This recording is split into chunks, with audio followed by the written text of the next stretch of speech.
नमस्कार, मैं कंवरपाल। आज हम बात कर रहे हैं टाइटैनिक जहाज़ का नाम सभी ने सुना होगा।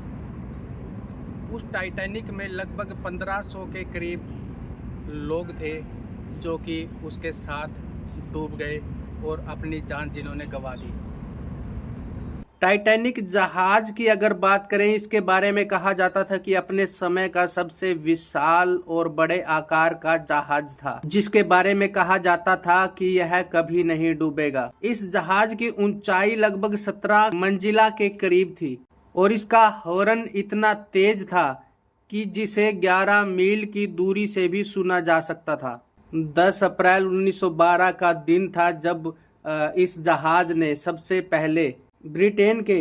साउथहैम्पटन से न्यूयॉर्क के लिए रवाना होना था और 10 अप्रैल 1912 की वह ऐतिहासिक तारीख जिसने एक झटके में 1513 लोगों की जिंदगी छीन ली। अब इस कहानी के साथ एक किस्सा ऐसा जुड़ा हुआ है किसान का, जिसका नाम होता है क्लार्क। उसके परिवार में कुल 7 सदस्य होते हैं, वो खुद, उसकी बीवी और उसके 5 बच्चे। जब क्लार्क को, जो कि किसान होता है और अपने परिवार का पालन पोषण करता है, कुछ उसके पास पशु होते हैं, कुछ खेती बाड़ी करता है, इस तरह वह अपना जीवन व्यतीत करता रहता है। जब उसको टाइटैनिक जहाज की यात्रा के बारे में पता चलता है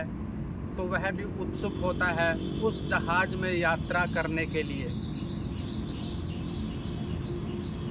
वह क्या करता है, अपने जीवन की सारी जमा पूंजी लेकर निकलता है और जहाज की टिकट अपने कुल परिवार के सदस्य, जैसे कि मैंने बताया कि 7 सदस्य उसके परिवार में थे, कुल सदस्यों की टिकट वह बुक करवाता है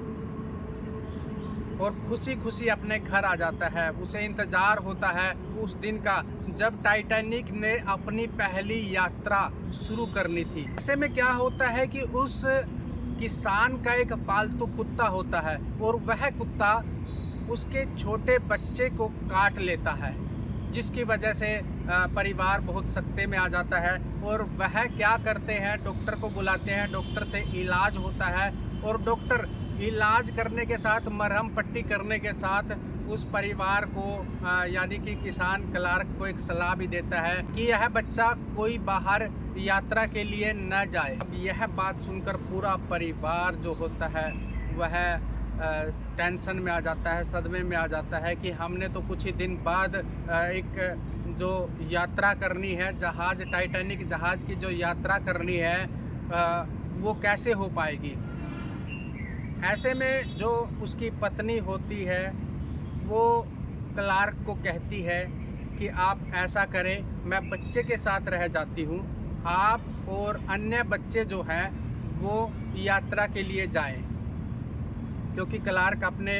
बीवी बच्चों से, अपने परिवार से बहुत प्यार करता था। ऐसा करने के लिए वह चिंतित हो जाता है। कभी वह अपनी किस्मत को कोसता है, कभी ईश्वर को दोष देता है, कभी वह उस पालतू कुत्ते की, जिससे वह भी बहुत प्यार करता है क्योंकि वह उसका एक पालतू कुत्ता होता है और उसके साथ रहता है, उसके परिवार के साथ रहता है, कभी वह उस कुत्ते की तरफ देखता है कि इसकी वजह से जो मेरे पूरे परिवार की यात्रा है उससे हम किसी न किसी तरह वंचित रह सकते हैं।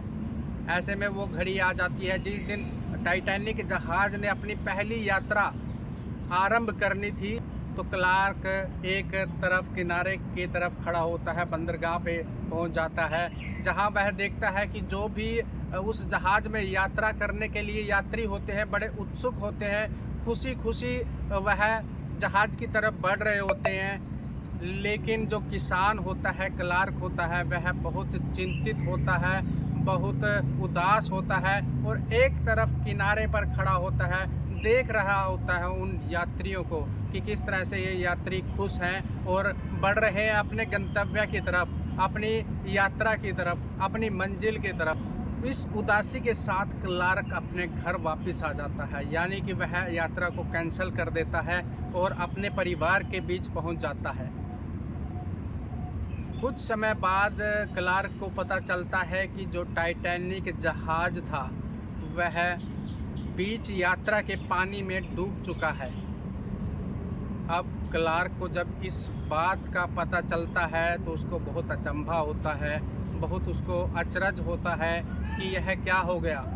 कि जो भी टाइटैनिक जहाज़ में यात्रा कर रहे थे वह सब यात्री जो है पानी में डूब चुके होते हैं। अब क्लार्क उन पिछली बातों के बारे में सोचता है, अपने पालतू कुत्ते के बारे में सोचता है जिसे वह उदासी के साथ देख रहा था, जिसे मान रहा था कि इसकी वजह से मेरे परिवार की यात्रा रुक गई है। कभी वह जिसे दोष दे रहा था, अपनी किस्मत को दोष दे रहा था, उसके बारे में सोचता है, और कभी जो ईश्वर को वह दोष दे रहा था कि ईश्वर शायद नहीं चाहता कि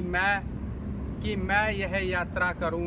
तो इसी बारे में सोचता रहता है और एक तरह से शुक्रगुजार होता है परमात्मा का, ईश्वर का, कि कैसे इसके परिवार को, क्लार्क जो किसान होता है उसके परिवार को इस दुर्घटना से बचा लेता है ईश्वर, और उस कुत्ते की तरफ, जो पालतू कुत्ता है उसकी तरफ भी देखता है, उसे प्यार करता है, क्योंकि उसी की वजह से उसका परिवार जो था रुका था इस यात्रा को करने के लिए, और अपनी किस्मत को भी दोष देने की बजाय वह सही ठहराता है कि उसकी किस्मत सही थी, जिसकी वजह से वह और उसका परिवार बच गया होता है। इस स्टोरी में मैंने जैसा कि आपको बताया कि किस तरह से एक कुत्ते के काटने की वजह से टाइटैनिक जाने में जो उसका परिवार था वो डूबने से बच जाता है। तो हमारी यह स्टोरी आपको कैसी लगी कृपया कमेंट बॉक्स में ज़रूर बताएं, और अगर अच्छी लगी हो तो इसे शेयर ज़रूर करें, हमारे फेसबुक पेज को फॉलो करें और यूट्यूब चैनल को सब्सक्राइब करें, ताकि इस तरह की अपडेट, इस तरह की स्टोरी, इस तरह की कहानी फिर हम आपको सुनाते रहें। धन्यवाद।